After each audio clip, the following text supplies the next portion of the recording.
If your Snapchat account is currently locked, in today's video, let me show you the few steps that you can follow to simply unlock it.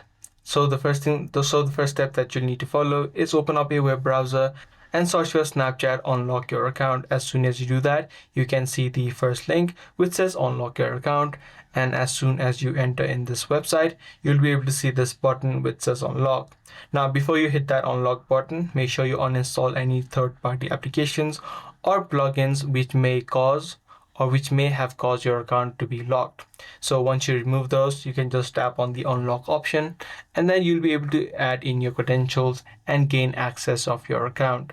Now, for some of you, you may have this page whenever you open up the app of Snapchat. For this section, what you can do is tap on the appeal decision and then add in your information such as your username, your phone number, your email address, and a valid reason for your appeal. So whenever these situations happen, most likely than not, you may have violated some kind of community guidelines.